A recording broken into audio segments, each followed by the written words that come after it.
Chapter 7. Entrust Life. Entrust your life in the hands of divine guidance and provision. The Queen is on the seat of the throne. Who is this Queen? What throne am I referring to? Why is she on the seat? To me, this little proverb or precept stands as metaphor for a deep spiritual truth. God is in control of the universe, and thereby our very lives. So why do I substitute the Queen for God?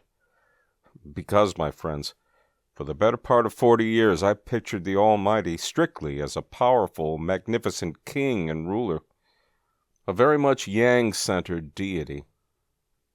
God is masculine, has a long white beard, thick forearms, and straps a sword to his leather belt, right? Because that's largely the God portrayed in the Judeo-Christian scriptures. Well, with years, and I'd like to think some wisdom, my vision of God has expanded beyond the dictates of that ancient manuscript. God is also very much the maternal, life-giving, and sustaining yin energy that lovingly nurtures her children, which is all of creation. If you get a chance to read my latest novel, Teddy Newman's Heaven, you'll see that this is one of the major premises of that book as well.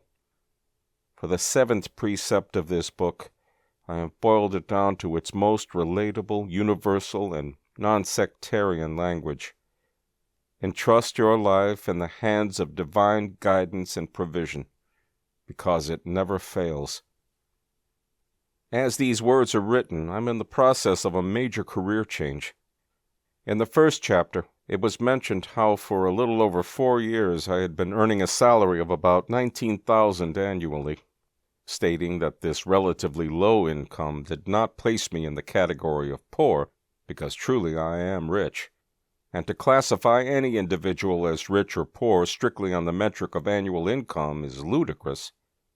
With that said, since the closing of the last chapter, I have signed a contract at a different company that has offered me exactly twice the salary I have been making in recent years. The opportunity came about through a mutual acquaintance of the hiring manager, who casually recommended me for a position he was looking to fill. I updated and sent in my CV, receiving a reply for an interview the following day like clockwork. Things never happen that fast when you're looking for them to. Sure enough, the interview was a success, as the candidate and position are a match, and there was natural chemistry between myself and the hiring manager to boot. So, what's the takeaway here? I believe the takeaway can be illustrated by another real-life example. About 6 weeks before this happened, I applied to 2 different companies. For the first one, I kept missing the call when the recruiter phoned me, and she never answered when I called her back. That opportunity fell through the cracks rather quickly. And for the second, the recruiter told me I'd be earning exactly what I was earning at my current job. So leaving made no sense, as there was no upside, but a large potential downside. For this new position that I have accepted and virtually fell into my lap, there are, of course, risks and uncertainties as well. The difference is that the financial reward and fringe benefits make the risk worthwhile, and the work is in sales, of which I have a long track record of success, minimizing downside exposure. In summation, when it's work you like, understand, have a proclivity for, and the organization is solid and generously compensates its stakeholders, the absolute risk shrinks in comparison to potential upside. There is no such thing as a risk-free job offer or career change. However, if you have taken the time to silence your racing thoughts and truly reflect on what the heart is telling you, meditating over a period of days, weeks, and months, as I have in the time leading up to this development in order to write this book, you will find that the universe unfolds precisely as it should, when it should, not a day sooner or later. After carefully weighing risks and rewards, the pros and cons of any situation or opportunity, there comes a time to proverbially pull the trigger on your decision and commit. And it'd be great, wouldn't it, to have a crystal ball or magic mirror. And we could consult with it as follows. Magic mirror on the wall, will I rise or will I fall? Show me 4 years down the line with this decision at this time. Yet, alas, the mirror eludes us, as does its infallible counsel. There is simply no way to know for sure. We must be adults and make tough calls on our own, then prepared to deal with the consequences and rewards of each decision. What I wish to argue in this chapter is that we need not be alone in the process. The Queen is on the seat of the throne. Whether you realize it or not, there is an all-knowing, faultless, guiding hand behind the seemingly random happenings, situations, and circumstances of our lives. In the divine calendar, God may have inscribed me for exactly 4 years and 3 months at my last company, and maybe twice as long for the next one. Catch up with me in about 9 years, and I'll tell you how it went. But it's not 9 years from now. It's today. It's always today. Because regardless of what we plan, hope, or wish for, every day we arise is still only today. It will always be today. Tomorrow is an illusion, and yesterday a dim memory. Only today counts, and it is today that life-altering decisions are made and acted upon. This never-ending process, you'll be making important daily decisions until the day you die, is much more palatable and peaceful if you know that the Queen is on the seat of the throne, and therefore you can entrust your life in the hands of divine guidance and provision, because it never fails.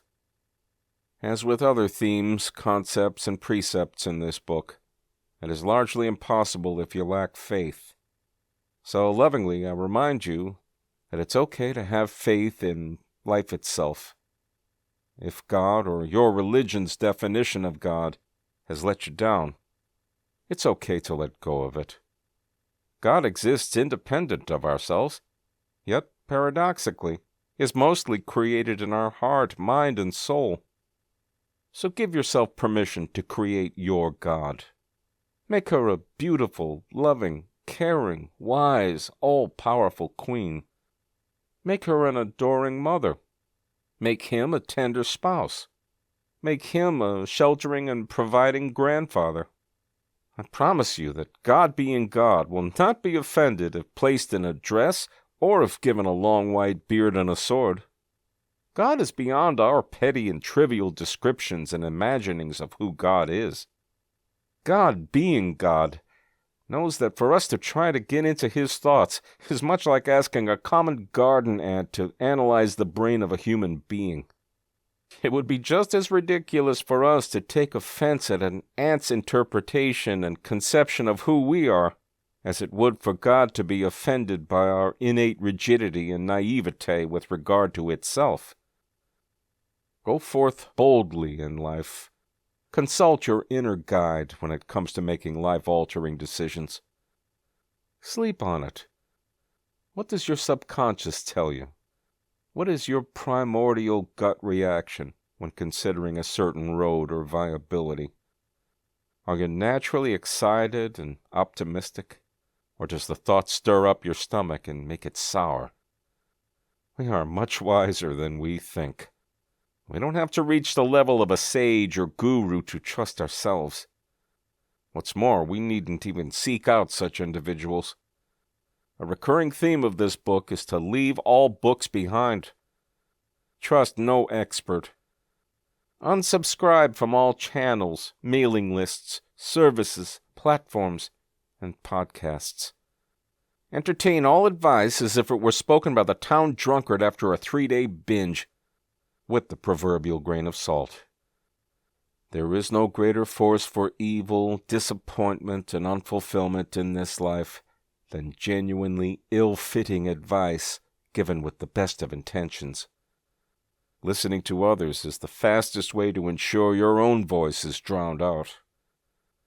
If this book is about nothing else, I wish it to be about learning to leave all influences out of your life. Disregard what the studies, experts, and statisticians say. Never mind the best advice of friends, family, and colleagues. Only you know what's best for you. Though admittedly, if you have made it a practice to silence your inner voice, it will take some discipline and rededication to tap into it once again. Listen to yourself. You are wiser than you know, and always remember, the Queen is on the seat of the throne. You are not alone in this. You are loved, guided, protected. Your God will not let you down. Learn to trust her, a tender mother, a loving, all-knowing Queen. And of course, if you prefer, our traditional Father and King. Be God as it may, be God what God is, it has your best interest at heart. Bear this in mind always. Go forth trustingly, and watch your life develop in new and exciting ways as never before imagined. Allow yourself to dream once more, and know that you are never alone. God is on the throne. Would you scale the highest heaven? Would you pierce the lowest hell? Live in dreams of constant beauty, or in the basest thinking dwell? For your thoughts are heaven above you, and your thoughts are hell below. Bliss is not, except in thinking. Torment, naught but thought can know. Worlds would vanish but for thinking. Glory is not but in dreams. And the drama of the ages from the thought eternal streams. Dignity and shame and sorrow, pain and anguish, love and hate are but maskings of the mighty, pulsing thought that governs fate. As the colors of the rainbow make the one uncolored beam, so the universal changes make the one eternal dream. And the dream is all within you, and the dreamer waiteth long for the morning to awake him to the living thought and strong. That shall make the ideal real, make to vanish dreams of hell, in the highest, holiest heaven where the pure and perfect dwell. Evil is the thought that thinks it, good the thought that makes it so. Light and darkness, sin and pureness, likewise out of thinking grow. Dwell in thought upon the grandest, and the grandest you shall see. Fix your mind upon the highest, and the highest you shall be. James Allen, From Poverty to Power, published in 1901.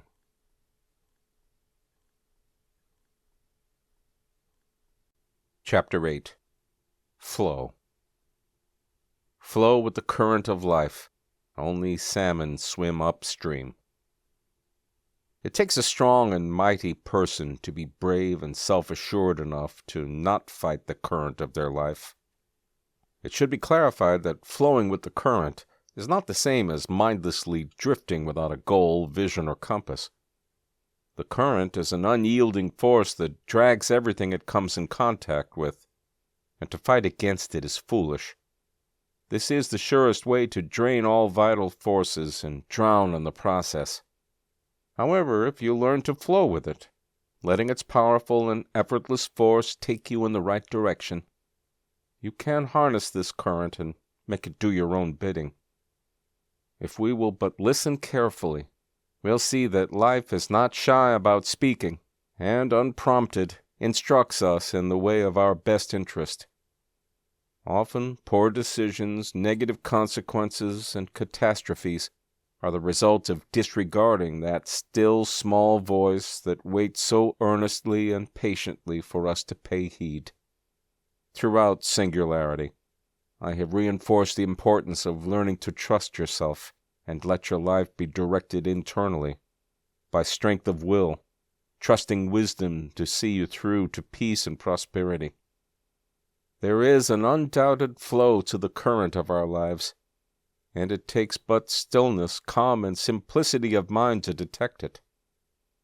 Like a mellow brook, if we remain quiet, we can hear it, bubbling over rocks and sand alike, gently concentrating its power to flow in a single direction. It is the same with us. We needn't guess, fuss, and fume about our personal situation, family life, amorous affairs, financial situation, or career choices. Listening to the current ensures that we remain in step with it, thereby confidently moving forward, knowing it is impossible to falter. It is not viable to reach this level of Zen-like knowing, peace, and understanding if our lives are out of balance and untranquil. Tranquility flees if our mind is not at ease, and an uneasy mind is the breeding ground for pain, illness, and poverty of every level. Disquietude is the enemy of progress, growth, and success, and torment is the opposite of stillness. In short, stillness of heart, body, and mind means tranquility. Tranquility is peace, and peace is the pathway to health, happiness, and wealth. It is impossible to flow and be still if we are all in a huff, swimming against the current. Therefore, learn to flow with the current of life, for only salmon swim upstream. Allow me to further elucidate what is meant by flowing with the current. As is often the case, we find ourselves at a fork in the road. We could go left or we could go right. Each path leads to different ends, though admittedly could also converge after circumventing an island of sorts. However, that we can never know for sure, so it is safer to assume the paths are mutually exclusive, leading to distinct destinations. By stilling ourselves from within and truly observing, we'll find that one path is always more amenable than the other, even if at first, after only a cursory glance, both seem equally pleasant or unpleasant as the case may be. This calls for self-mastery and quietude of mind and soul, which is why, as I've often alluded to throughout this book, it is so important to shut off the never-ending stream of chatter, noise, and distraction that is so readily delivered via television, radio, and social media, among other importunate means. You cannot listen to yourself if you are busy entertaining everybody else's thoughts. You cannot be sure that a thought or idea originated with you if all day long you consume the thoughts, ideas, and opinions of other people. Again, that is not to say that others may not have some viable insights to help you on your way. Yet there is a fine line between helpful insight and manipulative coercion. If you are being perpetually drowned out by external voices, this distinction is nearly impossible to make. The sole reason is that many people on this planet operate with a self-serving agenda, including the occasional friend, colleague, relative, loved one, advisor, or counselor. To illustrate, psychiatric professionals that truly seek to heal their patient by teaching them self-reliance and mental fortitude would work themselves out of a job after each initial encounter. Self-preservation teaches them to insidiously instill codependence and debilitating thoughts in the minds of their patients, rather than fortitude and self-edifying thoughts. This is not to cast judgment on the therapists, but merely to call a spade a spade. Conversely, my mission as an author is that you would never need to read my books, but rather that you choose to, because they carry you off to pleasant places within your mind. Thereby, my writing would serve as a garnish to your already teeming plate of self-love, confidence, peace, self-realization, and quietude, rather than the main course itself. I feel all true artists, doctors, poets, professors, priests, prophets, and philosophers act and create with a similar drive and motivation, rather than the ego-centered ambition of securing themselves an inexhaustible marketplace through codependence. If ever there was a dividing line between villains and heroes, this may be it. Listening intently to the flowing river of your life will teach you that there is a time and a place to every major event, and just as truthfully, to every uneventful season. Go with the flow, for this is the height of wisdom. Only fools fight against the current, invariably paying the price in dissipated energy, frustration, and a misspent life of heartache, friction, and disappointment. To everything there is a season, a time for every purpose under heaven, a time to be born and a time to die, a time to plant and a time to pluck what is planted, a time to kill and a time to heal, a time to break down and a time to build up, a time to weep and a time to laugh, a time to mourn and a time to dance, a time to cast away stones and a time to gather stones, a time to embrace and a time to refrain from embracing, a time to gain and a time to lose, a time to keep and a time to throw away, a time to tear and a time to sow, a time to keep silence and a time to speak, a time to love and a time to hate, a time of war and a time of peace. What profit has the worker from that in which he labors? I have seen the God-given task with which the sons of men are to be occupied. He has made everything beautiful in his time. Also, he has put eternity in their hearts, except that no one can find out the work that God does from beginning to end. I know that nothing is better for them than to rejoice and to do good in their lives, and that every man should eat and drink and enjoy the good of all his labor. It is the gift of God. I know that whatever God does, it shall be forever. Nothing can be added to it, and nothing can be taken from it. God does it that men should fear before him. That which is has already been, and that which is to be has already been, and God requires an account of what is past. Moreover, I saw under the sun, in the place of judgment, wickedness was there, and in the place of righteousness, iniquity was there. I said in my heart, God shall judge the righteous and the wicked, for there is a time for every purpose and for every work. I said in my heart concerning the condition of the sons of men, God tests them that they may see that they themselves are like animals. For what happens to the sons of men also happens to animals. One sure thing befalls them. As one dies, so dies the other. Surely they all have one breath. Man has no advantage over animals, for all is vanity. All go to one place. All are from the dust, and all to dust return. Who knows the spirit of the sons of men, whether it goes upward, and the spirit of the animals, whether it goes downward? So I perceived that nothing is better than that a man should rejoice in his own works, for that is his heritage. For who can bring him to see what will happen after him? Ecclesiastes 3.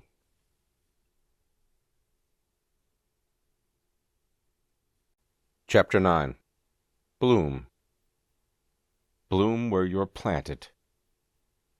Blessed is the one who does not walk in step with the wicked, or stand in the way that sinners take, or sit in the company of mockers, but whose delight is in the law of the Lord, and who meditates on his law day and night. That person is like a tree planted by streams of water, which yields its fruit in season, and whose leaf does not wither. Whatever they do prospers. Psalm 1, verses 1 through 3. To bloom where you're planted is to prosper in whichever place or situation you are currently in life, at every stage and in every transition. From this broader perspective, it is possible to thrive and blossom in the face of adversity, instability, and change, though admittedly the person who blooms will be a master at achieving peace, love, tranquility, and success, inevitably resulting in calm, secure, and stable living conditions. This 9th precept ties in very closely with the following one, which is promotion must come from within before it manifests outwardly. And there's a sound scientific reason behind this. So much suffering, pain, and hardship is self-wrought by our inability to be still and patiently and methodically work through personal and professional challenges, obstacles, and setbacks. Especially with younger generations who have been literally brought up to believe everything is cheap, disposable, and easily replaced. There is little room in modern thought for loyalty, persistence, tenacity, commitment, and stick-to-itiveness. Newer generations are raised to see life in terms of the 2- and 3-minute YouTube video clip, strictly for mindless entertainment, completely devoid of morality, life lessons, and instructional value. God forbid actually picking up a book or novel without colorful illustrations and more than 50 pages of solid print. The result is that the latest generations are being conditioned or deconditioned to solve their issues by simply blocking, deleting, or shutting off the people, realities, and circumstances that they don't like. Life doesn't work that way. In life, we must face our circumstances and make concentrated and conscious effort to work through challenges, continually improving living conditions for ourselves via commitment, science, and dedication. As is the case with the rest of this book, this experience and lesson I learned the hard way, by violating this precept in search of quick and easy fixes to problems that were being created within me, but whose solutions I always sought elsewhere, in external circumstances. Little wonder that the same problems would come back to haunt me in short order, no matter where I went, what town I chose to live in, who my friends were, how much money I made, and what I did for a living. Wandering aimlessly through your life in search of the proverbial fountain of youth, or the elusive genie's lamp to solve all your problems, you wind up right back in the mess you had fled from in the first place. This is the opposite of blooming where you're planted. To bloom where you're planted is to face everything life throws your way with equanimity, composure, and an unflagging resolution to come out and come through no matter what. Nothing and no one in this life can properly oppose you, never mind oppose and derail you for long, when you have first made up your mind to succeed, regardless of conditions and circumstances on the ground. Victory is born in the mind, registers in the heart, and culminates in the body, manifesting itself in your actual, physical, mental, financial, external reality. It has always worked this way. It always will. I will love you, O Lord, my strength. The Lord is my rock, my fortress, and my deliverer, my God, my strength, in whom I trust, my shield and the horn of my salvation, my stronghold. I will call upon the Lord, who is worthy to be praised. So shall I be saved from my enemies. The pangs of death surrounded me, and the floods of ungodliness made me afraid. The sorrows of Sheol surrounded me. The snares of death confronted me. In my distress I called upon the Lord, and cried out to my God. He heard my voice from his temple, and my cry came before him, even to his ears. He sent from above. He took me. He drew me out of many waters. He delivered me from my strong enemy, from those who hated me, for they were too strong for me.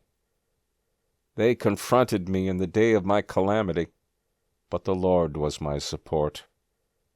He also brought me out into a broad place. He delivered me because he delighted in me.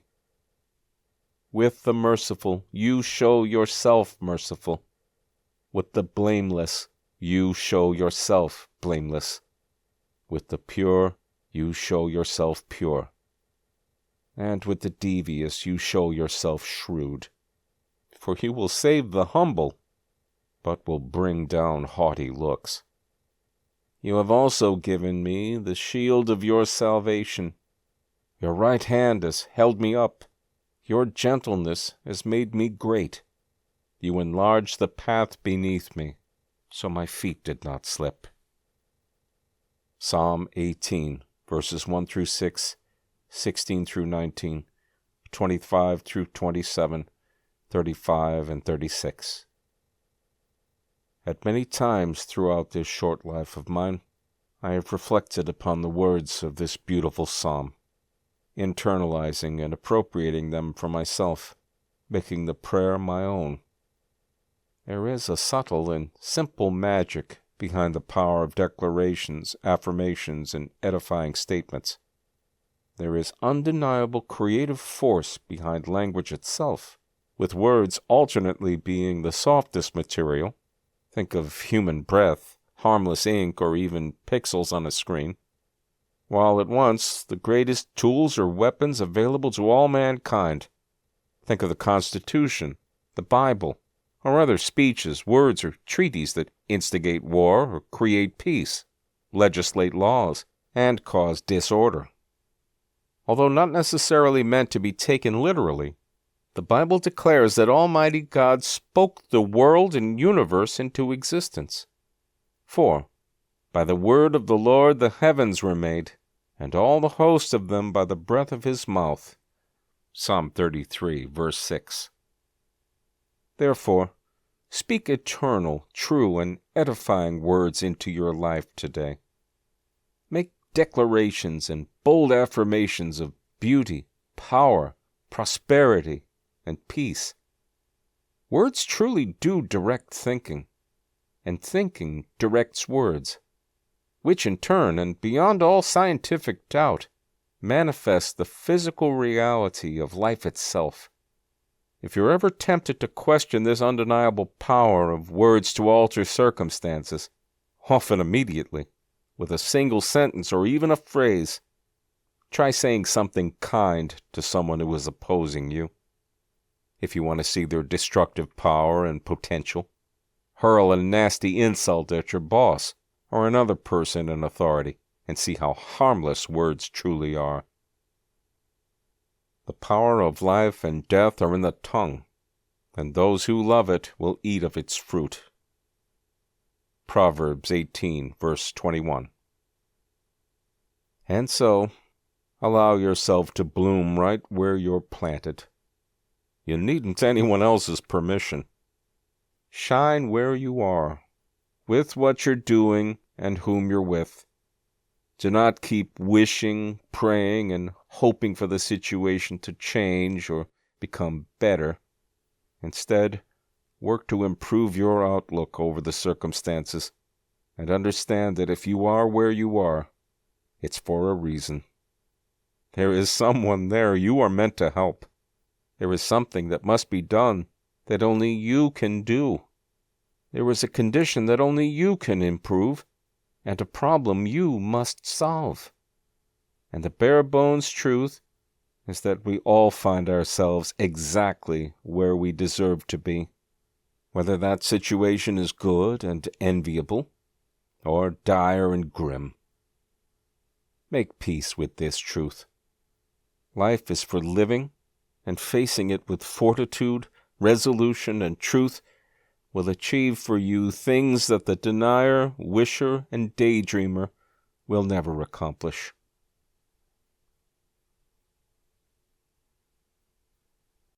Chapter 10. Promotion. Promotion must come from within before it manifests outwardly. I believe it's safe to say that we all want to better our conditions and come out ahead in life. Few can honestly say they wish for nothing more, either physically, emotionally, spiritually, or economically. Growth is the law, not the exception. This is true for plants and animals, and especially so when it comes to humanity. Where we err and miss the target is when we put the proverbial cart before the horse, demanding promotion and growth before we're mentally and emotionally prepared to handle it. You see, my friends, promotion must come from within before it ever manifests outwardly. If we've internalized the lesson from the second precept, we will make it a practice to want nothing we don't already have. This applies just as readily to promotion as to all other aspects. When we have put in sufficient time, energy, and effort, we'll find that we invariably begin mastering our craft. At this stage, the work stands alone and speaks for itself, being unique and distinguishable from that of others, clearly indicating that we've arrived at mastery in our field. The term mastery does not mean there is nothing left to learn. It simply implies a certain level of understanding and achievement reached by the non-negotiable, non-fungible attributes of hard time mixed with dedication, blood, sweat, and tears. I don't feel it necessary here to divert on a tangent with examples of past and present masters, as we can all easily enough think of a few to satisfy our inquiring minds.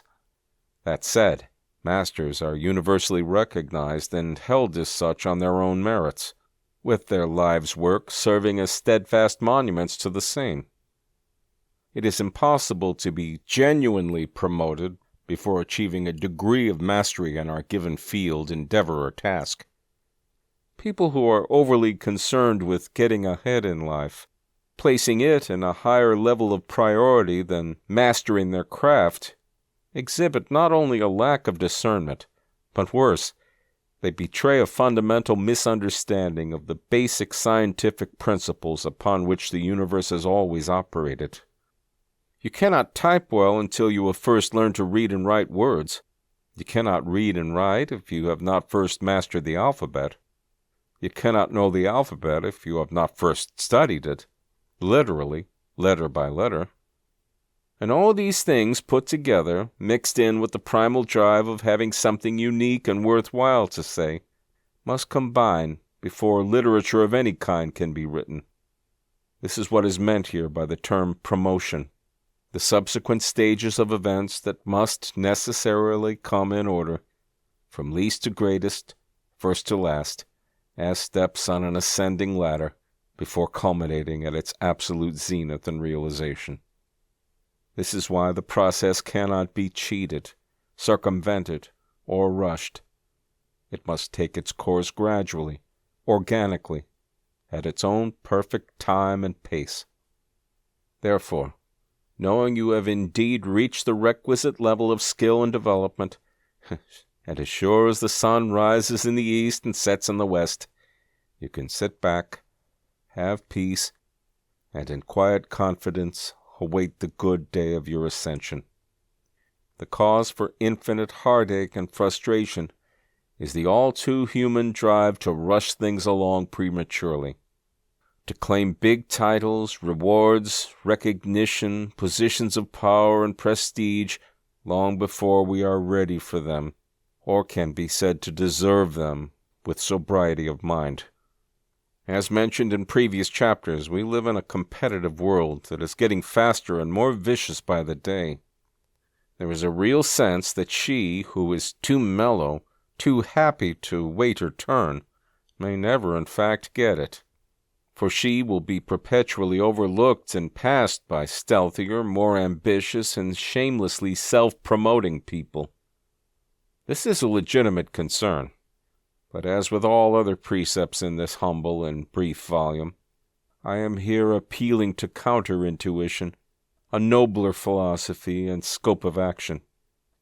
In a society and culture tragically similar to a shouting match, in which only the loudest and most obnoxious seem to get a word in, I advise you to play the part of the silent sage.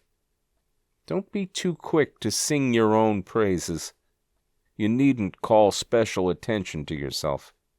For if this is your mode of operation, you will in fact be just another face in an endless sea of self-aggrandizing attention-seekers. Take the higher path. Choose humility, and let your work and deeds speak for themselves. There is an irresistible allure to the person that is strong, calm, and quietly confident, who lets their work and actions speak on their behalf. People have a magnetic attraction to the lowly and humble spirit, especially when in their minds these very people have the greatest reason to boast. Let others recognize you in their own words, on their own time, and in their own way. Do not be quick to jump in and correct someone on their mistakes and blunders. Although they may appreciate the correction, they are but human and will invariably resent being called out, especially if done before others, which should never, under any circumstances, be done. Do not boast about tomorrow, for you do not know what a day may bring forth. Let another man praise you, and not your own mouth, a stranger and not your own lips. Proverbs 27, verses 1 and 2. As you may have clearly discerned by now, all this book, these 12 precepts, build in order, progressively, one atop another, until they bring you to full promotion. Promotion of thought, which leads to beneficial action, ultimately culminating in transcendental living. In the following chapter, we'll discover the 11th precept. The path of humility travels the highest roads, which, of course, is the natural outflow from this 10th precept. As links in an unbreakable chain, all flow and concatenate together, and you will get the most from your reading if and when the lessons are properly internalized and put to gainful practice. Walk prudently when you go to the house of God, and draw near to hear, rather than to give the sacrifice of fools, for they do not know that they do evil. Do not be rash with your mouth, and let not your heart utter anything hastily before God, for God is in heaven and you on earth. Therefore, let your words be few. For a dream comes through much activity, and a fool's voice is known by his many words. When you make a vow to God, do not delay to pay it, for he has no pleasure in fools. Pay what you have vowed. Better not to vow than to vow and not pay. Do not let your mouth cause your flesh to sin, nor say before the messenger of God that it was an error.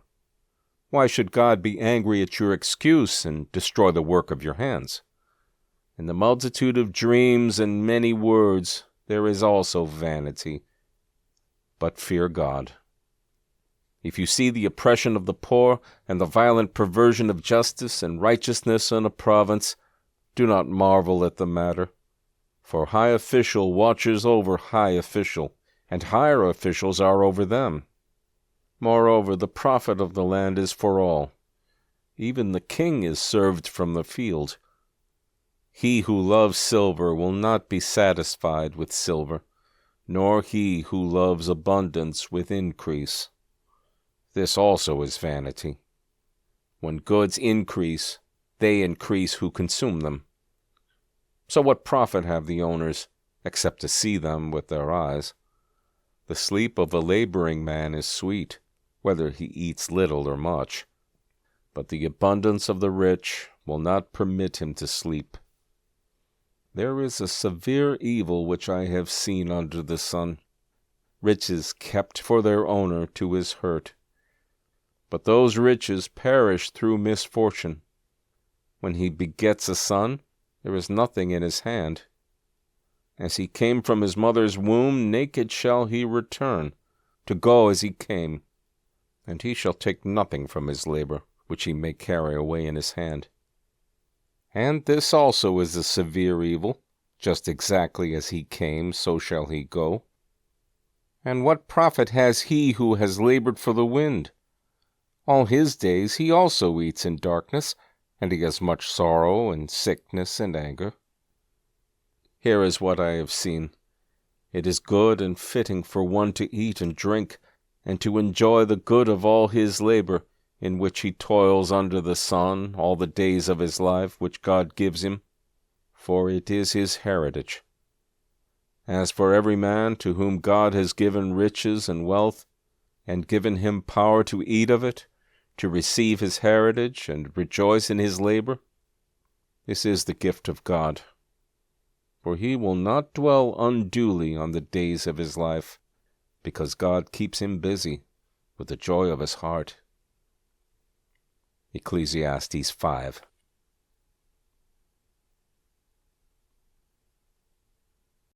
Chapter 11. Humility.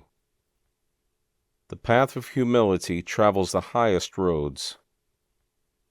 A good name is better than precious ointment, and the day of death than the day of one's birth. Better to go to the house of mourning than to the house of feasting, for that is the end of all men, and the living will take it to heart. Sorrow is better than laughter, for by a sad countenance the heart is made better. The heart of the wise is in the house of mourning, but the heart of fools is in the house of mirth. It is better to hear the rebuke of the wise than for a man to hear the song of fools. For like the crackling of thorns under a pot, so is the laughter of the fool. This also is vanity. Surely oppression destroys a wise man's reason, and a bribe debases the heart. The end of a thing is better than its beginning. The patient in spirit is better than the proud in spirit. Do not hasten in your spirit to be angry, for anger rests in the bosom of fools.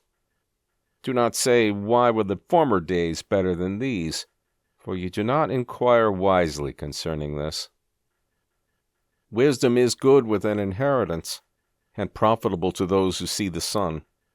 For wisdom is a defense, as money is a defense. But the excellence of knowledge is that wisdom gives life to those who have it. Consider the work of God. For who can make straight what he has made crooked? In the day of prosperity, be joyful.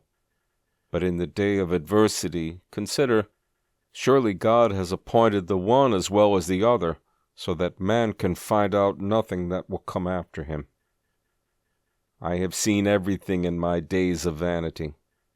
There is a just man who perishes in his righteousness, and there is a wicked man who prolongs his life in wickedness. Do not be overly righteous, nor be overly wise. Why should you destroy yourself? Do not be overly wicked, nor be foolish. Why should you die before your time? It is good that you grasp this, and also not remove your hand from the other. For he who fears God will escape them all. Wisdom strengthens the wise more than 10 rulers of the city. For there is not a just man on earth who does good and does not sin. Also, do not take to heart everything people say, lest you hear your servant cursing you. For many times also your own heart has known that even you have cursed others. All this I have proved by wisdom. I said, I will be wise, but it was far from me. As for that which is far off and exceedingly deep, who can find it out? I applied my heart to know, to search and seek out wisdom and the reason of things, to know the wickedness of folly, even of foolishness and madness. And I find more bitter than death the woman whose heart is snares and nets, whose hands are fetters. He who pleases God shall escape from her, but the sinner shall be trapped by her. Here is what I have found, says the sage, adding one thing to the other to find out the reason, which my soul still seeks but cannot find. One man among 1,000 I have not found, but a woman among all these have I found. Truly this only have I found, that God made man upright, but he has sought out many schemes. Ecclesiastes 7. A good name is better than precious ointment. Humility teaches you to value yourself properly, neither imbuing yourself with greater importance than is due, or devaluing yourself more than is healthy. A humble outlook naturally appreciates the viewpoints, opinions, and experiences of others, and the contributions these make in your own life. The humble person is the agile and eager apprentice, never too learned to look over the shoulder of their master and gain more insight or acquire a better technique. Humility is an organically attractive trait that wins the favor of friend, family, colleague, client, and associate alike. Taking this in mind, what do you understand by the imperative to have a good name? I feel it's rather self-explanatory.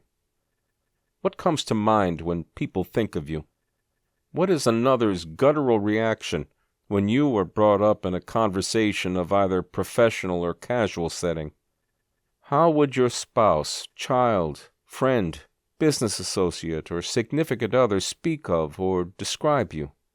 To whom or what would they liken you? An interesting exercise. What would be said at your mock or actual eulogy? In my estimation, the person that truly exudes and lives by the principle of humility will have no reason to fear the answers to such questions. All of the world's greatest teachers, leaders, philosophers, prophets, and sages have been, as a rule, humble people.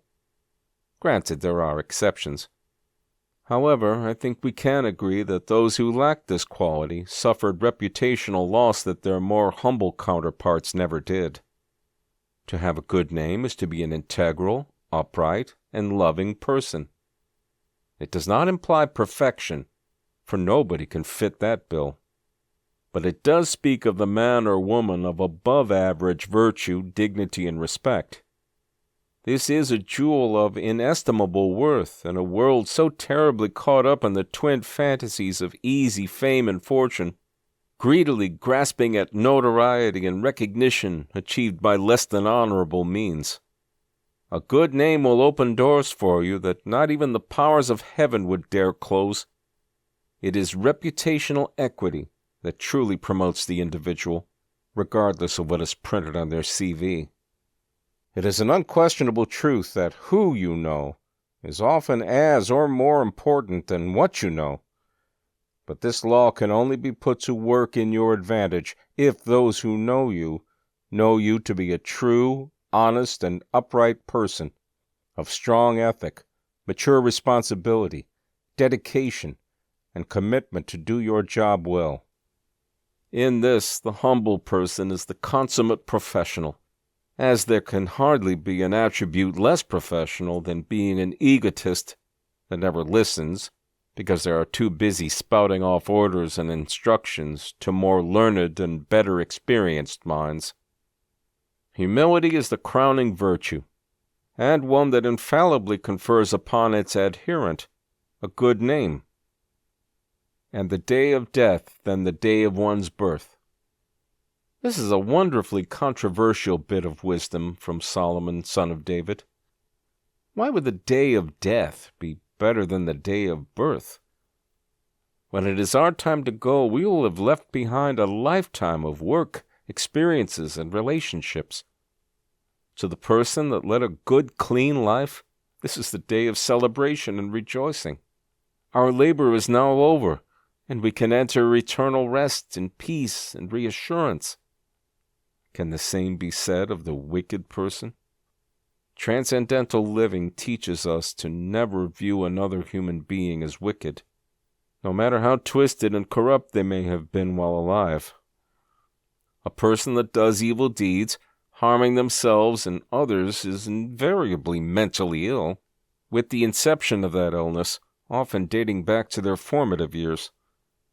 It is an inescapable fact of life that by causing damage to others, we damage first and foremost our own self. For Singularity teaches that there is nothing we can do to another that does not come back, often multiplied, over our own head. The, quote, evil person is only to be pitied and prayed for, if anything, for they are the byproduct of ill thinking, usually provoked by early victimhood, maturing into ill deeds which bear their subsequent rotten fruitage. This is not to excuse or trivialize the harm they cause their own victims, but simply to demonstrate that instead of vilifying the mentally ill and painting them as monsters with broad brushstrokes. We should seek to reform our correctional institutions and introduce the ill to love, support, and mental health initiatives that will truly rehabilitate them. Corporal punishment, long prison sentences of relative bodily safety included, is tantamount to band-aids over a gunshot wound. The fact that at this stage of the game, in the third decade of the 21st century, we still have not overhauled our correctional facilities speaks to the reality that as much as we'd like to think of our societies as evolved, humanistic enterprises, we still inhabit the Stone Age when it comes to ethics, social science, empathy, and living by the golden rule. Therefore, the day of death is better than the day of birth, but only for those fortunate souls who have had a positive, if not perfect, upbringing, and were modeled to learn from their mistakes, evolve, and seek continuous improvement. As for those who, quote, die in their wickedness, unquote, I will step aside in humility and let God be God and deal with the mentally ill as justly and lovingly as only God can.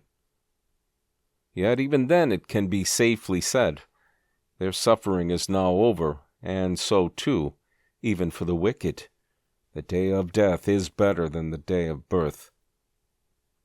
Better to go to the house of mourning than go to the house of feasting, for that is the end of all men, and the living will take it to heart.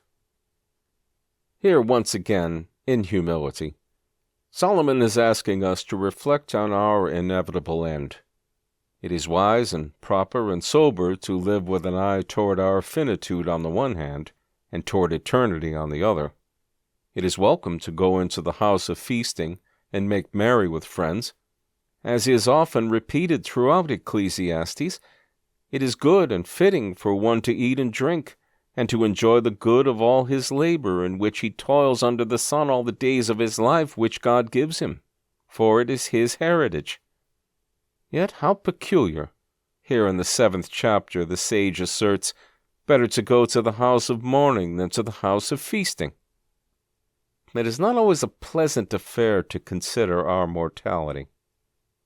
There are so many question marks, inquiries we'll literally never be able to answer in this life, before it's too late. Yet the wise and sober will spend more than average reflecting on their finitude, for in this meditation there is perspective. It is good to reflect on the fact that we will not always be here, as we are, whom we're with, and doing what we feel is commonplace. The very idea of commonplace is misleading, for nothing remains still for long in this fluid and ever-changing life. To embrace transcendence is to accept, welcome, and even celebrate the fact that nothing is ever the same for long. People grow, age, change, die. New births take their place. New names and faces spring up to consciousness. Places of business come and go. Companies are live, organic beings that continually undergo transformation in the way they do business, the products and services they develop and market. Even their branding and image is hardly the same for long, with rare exceptions. Jerry Seinfeld once made a very intelligent and thought-provoking joke, one of his famous observations. He said, "Loyalty to any one sports team is pretty hard to justify, because the players are always changing. The team can move to another city. You're actually rooting for the clothes when you get right down to it. I mean, you are standing and cheering and yelling for your clothes to beat the clothes from another city. Fans will be so in love with a player, but if he goes to another team, they boo him. This is the same human being in a different shirt. They hate him now. Boo, different shirt, boo." It's beautifully ironic and true, and it serves to drive home the point we're making in this chapter. The only permanent thing is impermanence. It is wise to consider this and take it to heart. Doing so teaches you to never take another day for granted. for you are aware it could very well be your last. This goes quite beyond morbid thinking. The idea is not to agonize, dread, and mourn our eventual demise. The goal is the opposite. We must learn to cherish each day, every waking moment. Go for the hug. Express that I love you. Go in for the kiss. Hold on to the embrace a few moments longer than you normally would. Savor that meal. Enjoy that refreshment. Order dessert. Go on that hike. Book the vacation. Save up for the trip. Shell out those extra few dollars. Say no to those extra shifts, realizing they cut into your family time. Turn down the promotion if it'll mean 80-hour work weeks. Say yes to lazing away your Sunday afternoon under a tree with a good book or snuggled up in bed with a good movie. Learn to realize when you have had enough. See and appreciate when you have done enough. Live every moment with a sense of blessedness and gratitude for the ephemeral passing of time. The clock marches on and never repeats the same second twice. There's only one today, and it is always irreplaceable. Our time is now. Live it to the max, and always be humble. For the path of humility travels the highest roads.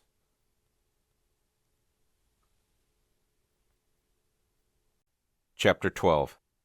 Adopt Singularity. Adopt Singularity, the eternal solution. And so we've done it, my friends. We've arrived at the concluding chapter and final precept, the capstone that wraps up our central thesis on singularity. As you may recall from the first chapter, duality is the opposite of singularity, and is the paradigm that most of us, especially in the West, have been raised on. If duality is false and misleading, then singularity is just, accurate, and true. The irony does not escape me that in advocating for singularity, I appear to, in fact, be enacting duality by classifying the one as good and the other as bad, in an irreconcilable dichotomy. If so, I would like to draw your attention to the fact that singularity does not negate that there are opposite, if equal, parts to any one object or subject. However, what it does is tie the opposing ends together into a cohesive whole. Yes, there is a left and right arm on most people. However, these combine at the center to serve a single individual. The same can be said for our legs, hands, feet, eyes, and ears, etc. Singularity does not stubbornly turn a blind eye to the controversy, opposition, and conflicts of the world. Instead, it seeks to reconcile these schisms by focusing on the lowest common denominator among the seemingly dispersed and disunified parts. If and when we adopt singularity, we will learn to value it. Observe, love, and understand the unifying factors shared by all people, places, and things, and recognize it as the eternal solution it is. Wise King Solomon puts it like this: I turned and saw under the sun that the race is not to the swift, nor the battle to the strong, nor bread to the wise, nor riches to men of understanding, nor favor to men of skill. But time and chance happen to them all. For man does not know his time, like fish taken in a cruel net, like birds caught in a snare. So the sons of men are snared in an evil time, when it falls suddenly upon them. Ecclesiastes 9, verses 11 and 12. Here the principle of singularity is expressed in the line that asserts, but time and chance happen to them all. You see, the difficult thing is to accept and make peace with the fact that the world is not always perfectly just and equitable. Yes, at times evil does appear to get away with murder. Yes, at times the good and innocent do suffer gross, unjust, unprovoked, and undeserved cruelties. This reality does not make sense to our finite, fleshly minds of limited perspective. There is no wrapping your head around it. Friends, we have to learn to be okay with this. We will not have the answers to all our questions in this life. Singularity teaches us to embrace this with open arms, because at the end of the day, we are one very large family sharing a relatively small tract of land on a singular planet. We need to learn to make this work, because we have only ourselves to blame whenever finger-pointing and divisiveness claims the day. Everything will not make sense to us all the time. Humility instructs us in the way of acceptance, which adopts singularity and ultimately culminates in peace, the treasured goal of all life, whether we acknowledge this or not. There is a vanity which occurs on earth, that there are just men to whom it happens according to the work of the wicked. Again, there are wicked men to whom it happens according to the work of the righteous. I said that this also is vanity. Ecclesiastes 8, verse 14.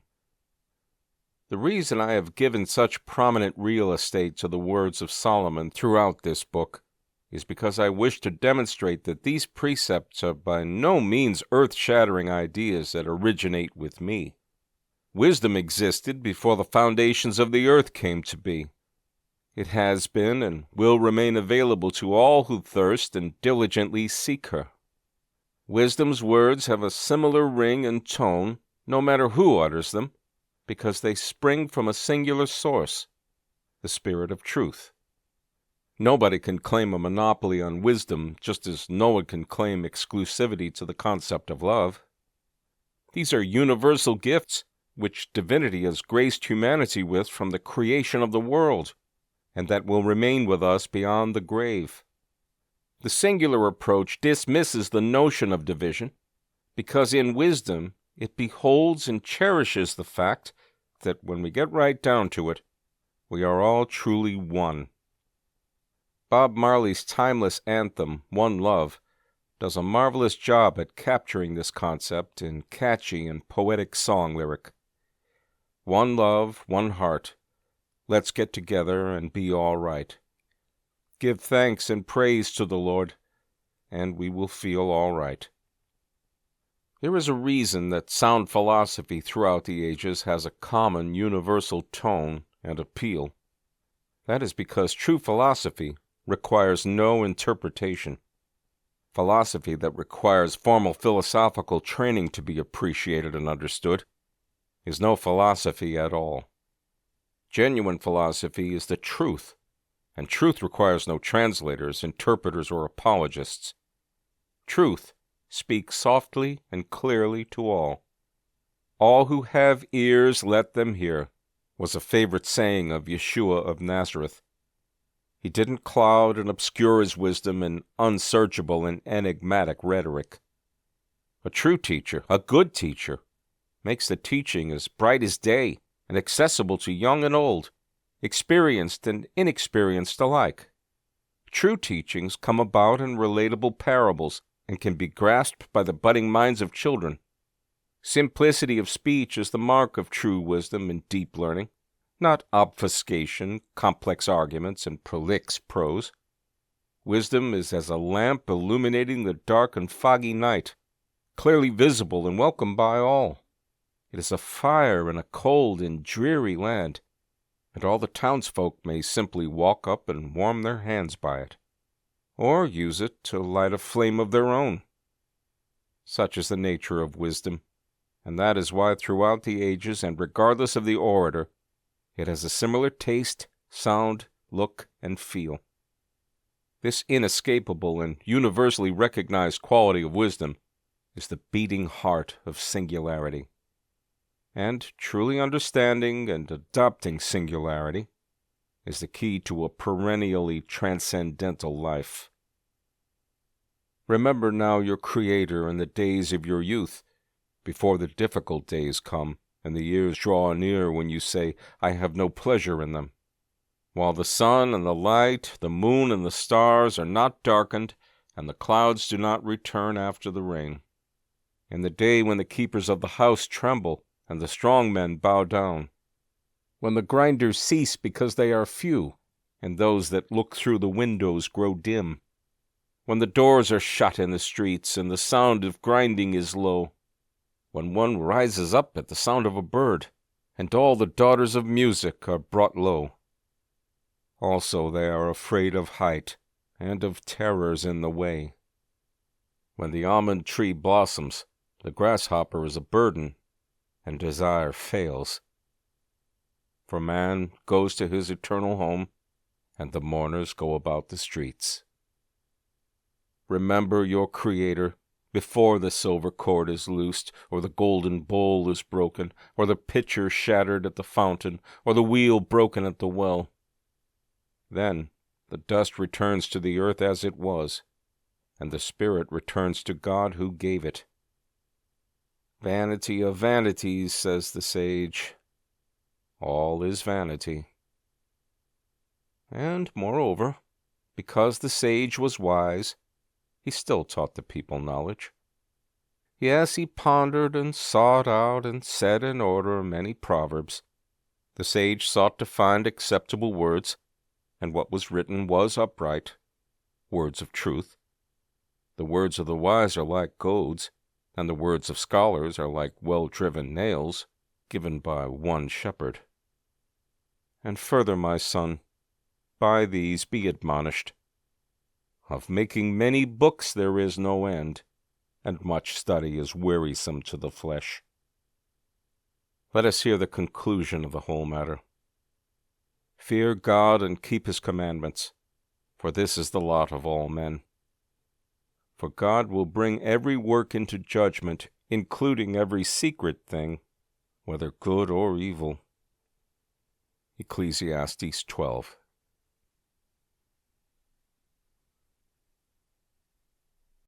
Also by Luis Herrera, Teddy Newman's Heaven, a novel, in e-book or audiobook, also narrated by David Bosco. Brought to you by Cromwell Black Publishing House, established 2015.